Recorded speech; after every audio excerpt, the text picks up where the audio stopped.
What's up, guys? We are back with another Marvel Legends review, taking a look at a comic book figure from the Black Widow Crimson Dynamo wave. We have got Winter Soldier on deck. How could I not get this guy? Captain America's already been done really well recently with the 80th wave, so it's nice to get a Winter Soldier to kind of go along with him, and I'm just happy to get a comic book version. So we've got him here in the standard Legends packaging, of course, figure in the window. We've got some artwork on the side of Bucky, and then the back of the box has got that larger shot of Bucky with a little bit of a write-up, our Build-A-Figure, and the full lineup for the wave. So let's do it. Let's pull him out and take a look. And here he is, our Winter Soldier, Bucky Barnes. Spoiler alert, sort of, no, not really. And I mean, this is a figure that we've kind of needed in the comic version for a while now, and I'm really happy that we finally got him. You know, we kind of got our sort of definitive classic Captain America recently, last year anyway, and it's nice to be able to kind of pair the two of them up, not to mention the fact that, you know, he kind of goes along pretty well with all this Black Widow stuff, and I think we've got a pretty solid figure here. He is kind of a mishmash of parts, really. There is some stuff here that we've definitely seen before, but I think they've done a pretty good job of just piecing it all together. So let's see what he can do. If you're familiar with the Killmonger figure, the MCU Killmonger figure, you're going to know what's going on with the majority of this figure. So the head can look up slightly. He's got a long head of hair, gets in the way. He can look down, a little bit of tilt, and then he's got full rotation. Arms go out at the shoulder. They rotate. You do have your bicep swivel. We've got double jointed elbows. Mine are really, really tight. A lot of the joints on this figure are really tight. Not in the sense that I feel like I'm going to break them, just tighter than usual. I'd prefer them to be tighter than looser, so that's a good thing.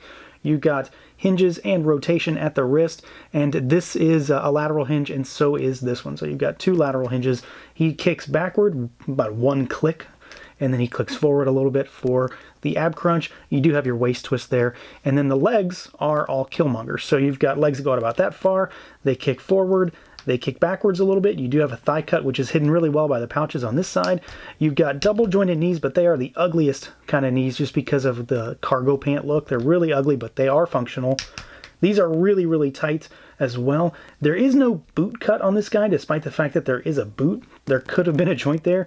And then you've got rocker and you've got hinges down at those ankles. So pretty standard stuff, really. He's kind of par for the course when it comes to what I consider to be just a basic Marvel Legends. He doesn't have anything extra, no butterfly joints or anything like that, no crazy range of motion, but he certainly moves no better or worse than any other figure. You're going to be able to get him into some pretty solid poses.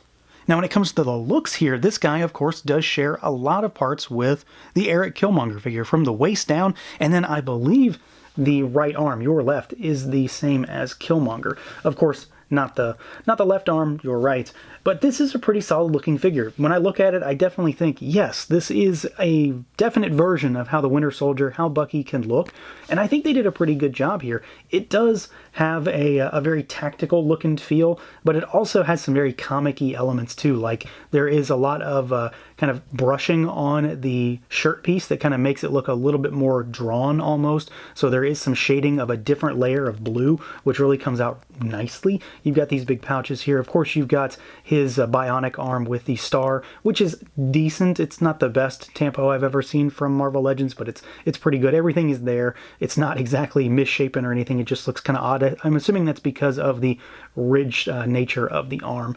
You've got everything down below of Killmonger, so you've got his belt with all of the doodads on it. So you've got a pistol, you've got a couple of grenades, and then you've just got a bunch of clips and a knife back here. My one real negative with that is that, well, this is of course a sculpted gun, and this guy comes with a gun that he has nowhere to holster. That's always a big pet peeve of mine, and it will continue to be one forever, I'm sure, but he does look cool. I mean, this very much looks like Bucky. It looks like the Winter Soldier. Paint on him is really good. This sculpt work is really nice. This is, again, a fitting parts reuse for this particular character because it all fits. It certainly seems like something you would expect to find for this character, and I think they did a good job here. There's really not a lot to complain about. It's a definite version of the Winter Soldier, and it kind of looks exactly like you would expect it to, and I don't really have any QC issues except for maybe the kind of jankiness of the star in some ways, and then of course I do have to mention he does have a watch over here that is a free-floating piece. That was kind of a surprise. I didn't expect to see a watch accessory on a figure, so if you want to take that off and put it on another figure, you've got the option, I suppose. The head sculpt is honestly where I was most concerned about this figure, though, because he has got this big black mask on his face, and I was just worried that the figure that I got was going to have some sort of weird paint blemish or something funky on it. And honestly, it looks pretty good, except for the fact that he does have one little nick on his face right there, right under the eye. The hairline kind of hides it when you're in certain light, certain angles, so it's not a huge deal, but of course, my biggest fear sort of did come true. But it definitely looks like him. I like the hair sculpt. It's kind of got that windswept look. There is a little bit of a wash in there to bring out some of the detail, but it does look good. I mean, it's another thing where it looks like the comic version of the Winter Soldier, and outside from that little nick on his mask, the eyes are really clean and crisp, and everything else is very straight. The line work on the mask is really well done. Everything lines up perfectly. So another solid entry in this figure.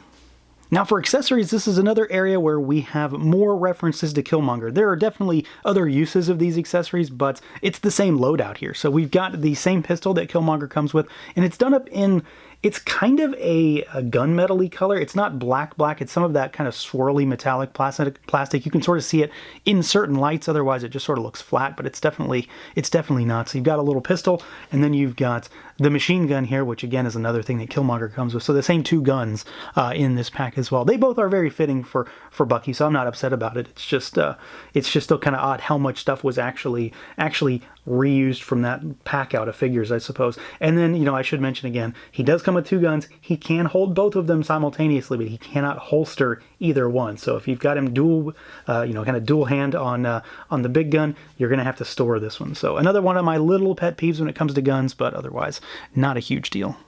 So overall, this is a pretty solid figure. He's maybe not going to wow everybody out there, but I think it's a pretty solid Bucky, pretty solid Winter Soldier. He's going to go well, you know, maybe with some of your more Russian characters, like Red Guardian or a Black Widow, and then throw him with Cap, you know, stuff like that. Throw him with some Avengers. I think there's a lot of possibilities with this figure. He does make for a great deal of reuse when it comes to accessories and parts, but it's not a negative. It's just kind of one of those things that it's there, I'm going to mention it, and here we go. So yeah, it's a fun figure. He moves pretty well. Paint for the most part is pretty well done. He definitely looks like Bucky. He looks like the Winter Soldier, and I can't really ask for too much more. That's the reason for buying the figure. So yeah, if you're interested in this one, I don't see any reason not to get him. I think he'll make a welcome addition to your shelf. So that's going to do it for this look at the Marvel Legends Winter Soldier. Let me know what you guys think. Feel free to like, comment, subscribe, and share, and until next time.